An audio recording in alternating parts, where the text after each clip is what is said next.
तो database wrapper जो हमारे पास है वो तो हमने कंप्लीट किया था डेटाबेस रैपर, इसलिए इसी तरीके से अब हमें एक और सेटअप करना होगा। तो मैं पहले डेटाबेस रैपर क्लोज कर देता हूँ, इस इंडेक्स को भी कुछ करना ही नहीं मुझे। एंड अब जो मुझे करना है, मैं कोर के अंदर फिर से जाता हूँ। कोर के अंदर जो हम क्या करेंगे, हमें मेन मॉडल को एक्सेस करवाना है, ठीक है। मेन मॉडल जो हमारे पास है वो बनाना होगा। तो मैं न्यू क्लास एज, मैं इसको लिख लेता हूँ मॉडल। तो ये है मेन मॉडल। जैसे हमने मेन कंट्रोल बनाया था वो फिर हमने बाकी जो हम कंट्रोल बनाए उसको एक्सटेंड कर लेते हैं। उसी तरीके से ये जो मॉडल है हमारे पास, ये भी हम मॉडल्स के साथ यूज़ करें ताकि हम उसको एक्सेस कर सकें। तो इसमें हमें क्या क्या चीज़ें ज़रूरत पड़ेंगी, तो इसमें हमें ज़रूरत पड़ेगा प्रोटेक्टेड, एक तो मॉडल नेम पड़ेगा हमें ज़रूरत, validates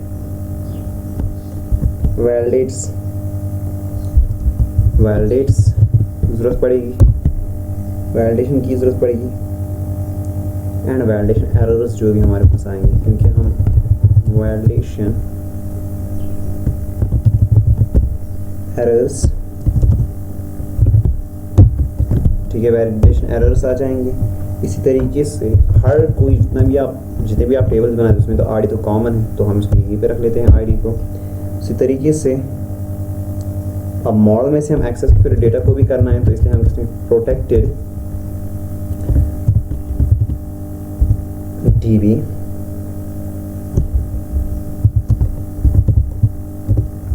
protected static $db table and soft. तो आप ये टर्म देखोगे अभी यहाँ पे हमारे पास ये सॉफ्ट डिलीट है क्या। सॉफ्ट डिलीट जो हमारे पास है कि अगर हम डेटा परमानेंटली डिलीट नहीं करना चाहते, अगर या हम एक, इससे क्या होता है हमारे पास, हम एक कॉलम बना लेते हैं टेबल में जिसको हम लिखते हैं डिलीटेड या इज़ डिलीटेड या डिलीटेड ऑन, जो भी हम बनाते हैं तो उसको अपडेट किया जाता है, ठीक है। तो ये डिलीटेड। उसके बाद function underscore construct, function underscore construct. तो कंस्ट्रक्शन जैसे ही हो जाएगी तो हमें क्या करना पड़ेगा, हम सिंपली करेंगे this dot model name is equal to str underscore replace कर दो स्पेस को with nothing, you see words, that means हर किसी को कैपिटल करके जाओ, स्ट्रिंग अंडरस्कोर रिप्लेस अंडरस्कोर को रिप्लेस कर दो ब्लैंक के साथ यानी स्पेस के साथ, ठीक है। And static is to table, तो इस टेबल जो भी हमारे पास होगा, ठीक है। और एक हम फंक्शन बनाएंगे जिसमें हम दिस डॉट ऑन कंस्ट्रक्ट, ये भी हमें बनानी है, दिस डॉट ऑन कंस्ट्रक्ट, ठीक है। ऑन कंस्ट्रक्ट जो भी हमारे पास है वो उसमें हम बाद में देखेंगे कि इसमें हमें क्या क्या डालना है। फिलहाल हमें फंक्शन बना के रख लेते हैं, पब्लिक फंक्शन ऑन कंस्ट्रक्ट, फिलहाल इतना ही रख लो हमारे पास। तो दैट मीन्स हमें ये चीज़ें की ज़रूरत पड़ेगी, हमारे पास क्या ज़रूरत पड़ेगी, मॉडल नेम जो भी हमारे पास वो सब तो चीज़ें पड़ेंगी। इसी तरीके से पब्लिक फंक्शन या हम लिखेंगे क्योंकि public static function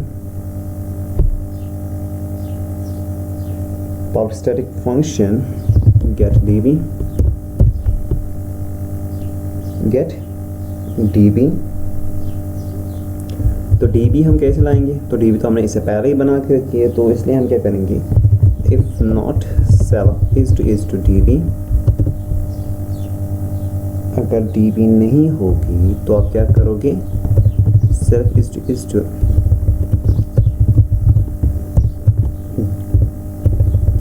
underscore db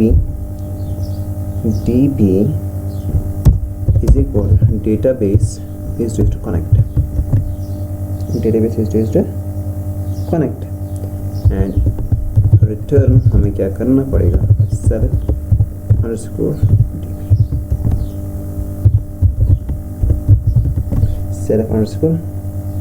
db, ठीक है। तो इस तरीके से डेटाबेस कनेक्शन हमारे पास आ गया। तो इसी तरीके से हम क्या करेंगे काम, मैं भी आपको ये सब चीज़ें दिखाता हूँ। हम एक काम करेंगे, एक फंक्शन बनाएंगे, public function get underscore columns, public, इसमें सारी फंक्शन स्टैटिक ही रहेंगी। Public static function get columns, तो मैंने आपको कल भी बोला था कि इससे क्या होगा, वो मैं आज दिखाता हूँ कि इससे क्या होगा। Public static function get columns, return static is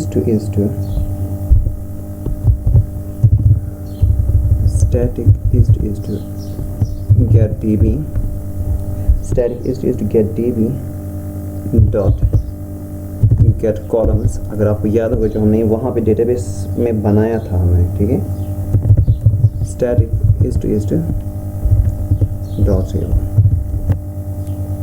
ठीक है। तो फिलहाल इस चीज़ को देखेंगे कि हम इसको क्या, ये कब हम फंक्शन यूज़ कर सकते हैं। फॉर एग्जांपल मैं यहाँ पे index.php पे जाता हूँ। फिलहाल मैं यहाँ पे सिंपली आपको दो चीज़ें दिखाता हूँ। db is equal to new database and $db dot get columns, मैं यहाँ पे इसको लिखूँगा यूजर्स।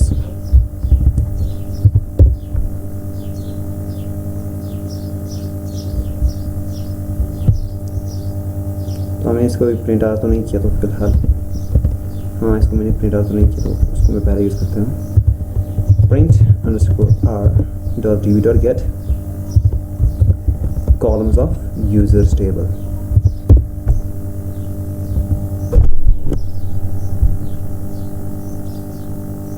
तो आप देखोगे आपके पास कॉलम कहाँ से आ गए, आईडी जो कि इंटीजर टाइप की है, प्राइमरी की है, ऑटो इंक्रीमेंट है।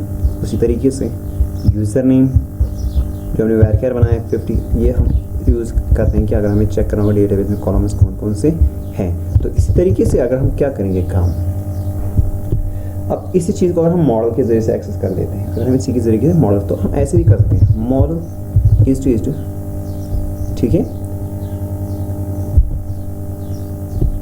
अब ऐसे तो नहीं आएगा क्योंकि मुझे एक मॉडल पहले बनाना पड़ेगा।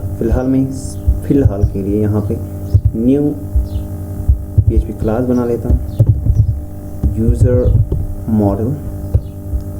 अंडरस्कोर मॉडल, ओके, ठीक है। यहाँ पे हम लिखेंगे x tends model function underscore construct and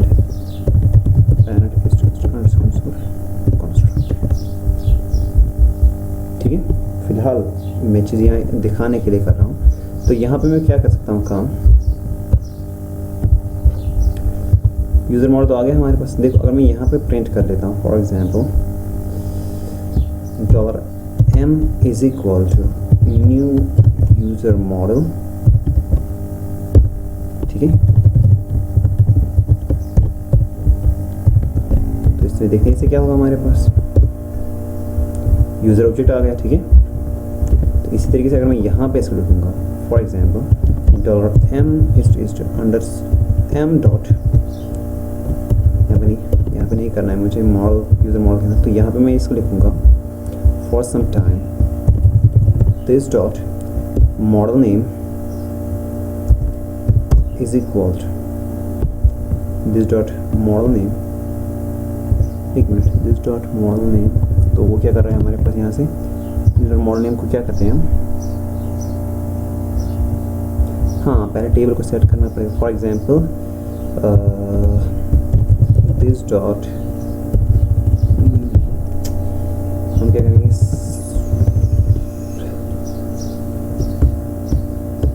self is to dot table is equal users, इसको मुझे रिप्लेस रीनेम करना पड़ेगा, refractor rename users refractor. Okay, तो अगर मैं यहाँ पे चेक कर लेता हूँ, अगर मैं फॉर सम टाइम यहाँ पे लिख सकता हूँ यूजर्स मॉडल, तो आ गया हमारे पास यूजर्स मॉडल। यहाँ पे मैं क्या करूँगा, फॉर सम टाइम फंक्शन से कंस्ट्रक्ट में ही करूँगा। For example echo self is two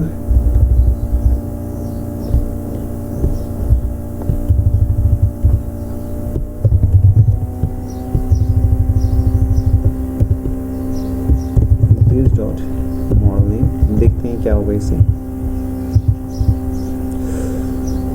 equal this dot model name,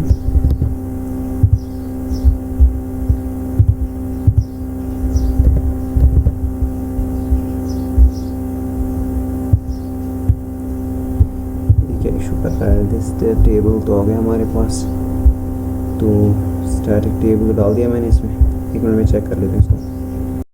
यहाँ पे जो मैं थोड़ा सा इसको हटा देता हूँ पहले, वापस अपने पे। तो मैं गलत तरीके से टेबल नेम यूज़ कर रहा हूँ, जो मैंने यहाँ पे सिर्फ टेबल नेम लिखा था, ये तो मैं गलत तरीके से यूज़ कर रहा हूँ। तो हम इसको क्या कर रहे हैं काम, यूजर्स मॉडल हम यहाँ पे लिखेंगे protected static $_ table is equal users,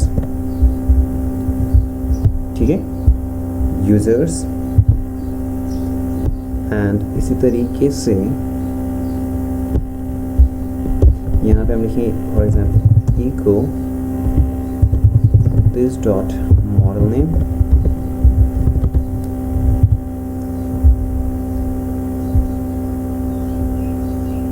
तो हमारे पास क्या आ रहा है, यूजर्स, ठीक है। इसी तरीके से हम यूजर्स आ गए अभी, तो फिलहाल अगर मैं यहाँ से ऐसे लिखिए for example users underscore model for some time, तो अब क्या आएगा हमारे पास, यूजर्स मॉडल आएगा। तब टेबल का नाम हमें इस तरीके से आ जाएगा, या मॉडल का नाम हमें ये आ जाएगा, ठीक है। तो ये हमारे पास क्या होता है, ये हमारे पास टेबल को एक्सेस ऐसे किया जाता है, ठीक है। हो गई ये चीज़ क्लियर। दैट मीन्स हम ऐसे टेबल को, अब इसके ज़रिए से हम एक टेबल को एक्सेस कर लेते हैं, ठीक है। तो दैट मीन ये हम यूज़ क्यों कर रहे हैं, फॉर एग्जाम्पल अगर मैंने डेटाबेस में टेबल बनाया है users underscore TBL, for example मैंने यहाँ पे बनाया users underscore TBL, for example अगर मैंने डेटाबेस में ऐसे टेबल बनाया है, तो आपको यहाँ पे क्या आएगा, यूजर्स टेबल, तो आपको इस नाम का क्लास यहाँ पे बनाना पड़ेगा। फॉर एग्जांपल यहाँ पे फिर आपको इसमें यूजर्स अंडरस्कोर मॉडल यूज़ किया है ना, तो इसी तरीके से तो आपको क्या करना पड़ेगा, इसी तरीके से आपको फिर वहाँ पे यूजर्स, तो अगर मैं यहाँ पे ऐसे यूजर्स ले जाता हूँ, यहाँ पे इसको यूजर्स ले जाता हूँ, इसको भी मैं रिफ्लेक्ट कर लेता हूँ, रिफ्रैक्टर, एंड इसको भी मैं यहाँ पे क्या करूँगा, users.php रिफ्रैक्टर, ठीक है। तो फिर से रिफ्रेश कर दो, तो क्या है, users model not found on this online number, router.php online number. That means हमें वो चीज़ चेक करनी पड़ेगी। दैट मीन्स जो हमने bootstrap.php बनाया है, bootstrap.php, ओके हाँ ये तो ठीक है, क्योंकि हम यहाँ पे यूज़र्स ऐसे बनाए, तो हमें यहाँ पे ऐसे लिखना पड़ेगा न्यू यूज़र्स, तो यहाँ पे हमारे पास आ गए यूज़र्स। और इसके साथ साथ हमें क्या करना पड़ेगा, ये तो हो गया हमारे पास, टेबल का नाम भी आ गया, एंड टेबल के बाद हमने मॉडल का नाम भी एक्सेस कर दिया। तो अब इसके ज़रिए से हम तो बाकी चीज़ें कर सकते हैं। फॉर एग्जांपल अगर मैं यहाँ पे जाता हूँ, देखते हैं इससे क्या होगा हमारे पास, $m, मैं ऐसे भी कर सकता हूँ गेट कॉलम्स, तो गेट कॉलम्स,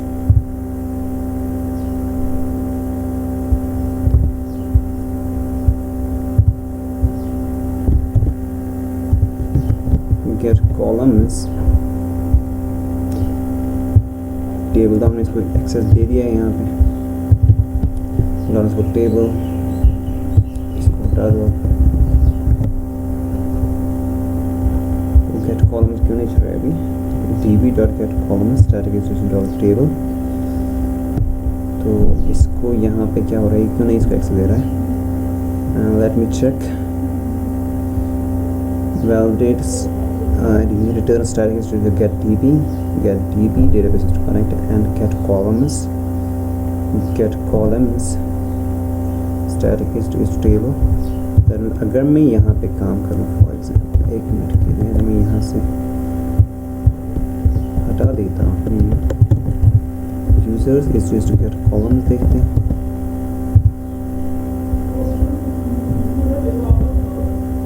ये नहीं आ रहा है अभी। तो यहाँ पे हो सकता है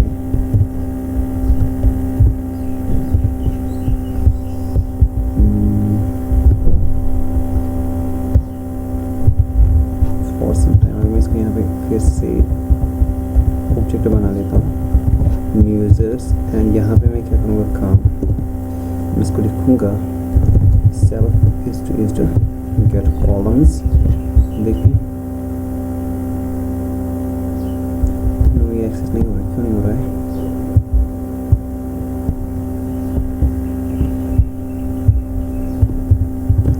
ये क्यों नहीं हो रहा है एक्सेस, क्यों नहीं हो रहा है? एक मिनट में इसको चेक कर लेता हूँ। हम गलत कर रहे थे, देखो पहले सबसे पहले अगर मैं मॉडल को बात कर लेता हूँ तो कंस्ट्रक्टर यहाँ पे हम क्या करें, सिर्फ मॉडल नेम को रिप्लेस कर रहे हैं कि जो भी हमारे मॉडल आ जाए वो तो ठीक है। तो इसके साथ अब और बाकी कुछ काम है नहीं, क्योंकि अगर आप देखोगे यहाँ पे ये भी स्टैटिक फंक्शन है, दैट मीन्स विदाउट ऑब्जेक्ट हम इसको एक्सेस कर सकते हैं। यहाँ पे भी सेम, तो हमें यहाँ पे कंस्ट्रक्टर लिखने की ज़रूरत है नहीं, सिर्फ हमने यहाँ पे टेबल को नाम सेट किया है। तो और जहाँ पे अब यहाँ पे जो यूज़र्स हैं, मैं इसको डायरेक्टली ऐसे भी कर सकता हूँ print underscore r, ठीक है। क्या करना है हमें, users is to get columns. हम प्रिंट आर नहीं कर रहे थे तो इसलिए इशू आ रहा था, इसको मैं रिफ्रेश कर रहा हूँ तो आपके पास फिर से वही चीज़ सारी आ गई। तो अगर मैं इसको फिर से आपको चेक करवा देता हूँ, तो अगर मैं यहाँ पे लिखूँगा फॉर एग्जाम्पल, तो हो गया यूज़र डॉट, जब ये हो गया हमारे पास, जब आप स्टैटिकली इन सब चीज़ों को यूज़ कर लेते हो, तब अब यूज़र जब आपने जो मॉडल का नाम रखा है कि आप उसी के ज़रिए से डायरेक्टली इसको यूज़ कर रहे हो। इसी तरीके से मैं क्या कर सकता हूँ, गेट कॉलम्स का काम तो ख़त्म हो गया, ठीक है। और इसी तरीके से मॉडल में हमारे पास क्या होगा, यहाँ पे अब क्या होगा हमारे पास, पब्लिक स्टैटिक फंक्शन, क्योंकि मैंने बोला यहाँ पे हम सारा स्टैटिक ही रखेंगे। Public static function,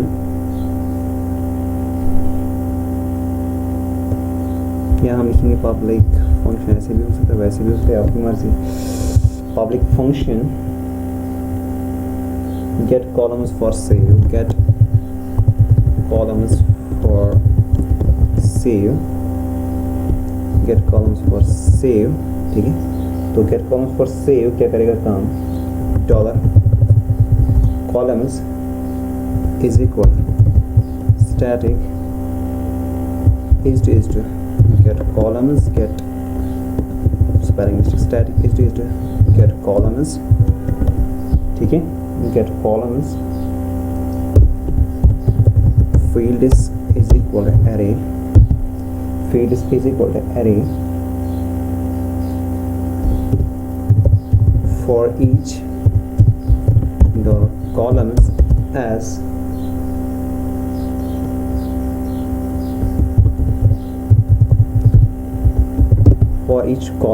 column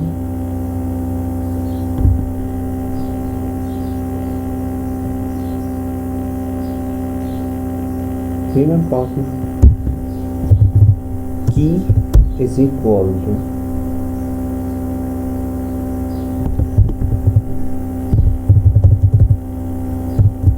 column dot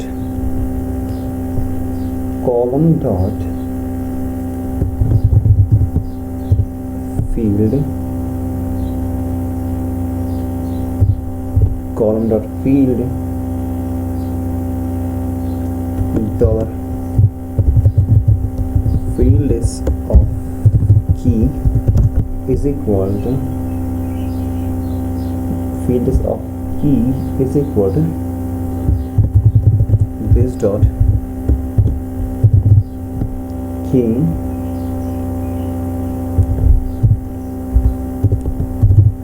return fields। ठीक है, रिटर्न फील्ड्स। तो अगर हम इस फंक्शन को कॉल करेंगे, फॉर एग्जांपल अगर हम इस फंक्शन को कॉल करेंगे गेट कॉलम्स फॉर सेव को, तो यहाँ पे अगर मैं करूँगा for example for some time dot m is equal to new users dot m dot get columns for save. इसको मैं कर सकता हूँ print r get columns for save. देखने से क्या होगा, क्या रहा है, undefined user is user name, user हाँ इज यूजर नेम, क्योंकि हमने ये सब चीज़ें इसमें यूज़ की नहीं। ठीक है, ये सब चीज़ें इसमें हमने यूज़ नहीं की, तो इस चीज़ को हम क्या करेंगे काम, फिलहाल हम इस चीज़ को देख रहे हैं। तो यूज़र जो हमारे पास है, ठीक है, तो यहाँ पे आएगा यूज़र्स में। अब हमें इन वेरिएबल्स को बनाना होगा, प्रोटेक्टेड, यहाँ पब्लिक लिख सकते हैं, पब्लिक, ठीक है, public dollar user name comma dollar password. ठीक है, अब यूजर नेम पासवर्ड यहाँ से आ गया। मीन्स अब हम इसके ज़रिए से क्या कर रहे हैं, यहाँ पे हमने कॉलम्स को एक्सेस कर दिया। ठीक है, अब क्या करना है, अब हमें इसमें से वेरिएबल्स वही बनाने हैं जो कि हमने टेबल में रखे हैं। जैसे अगर आप यहाँ पे देखोगे, फील्ड यहाँ से आ रहा है ID, user name and password.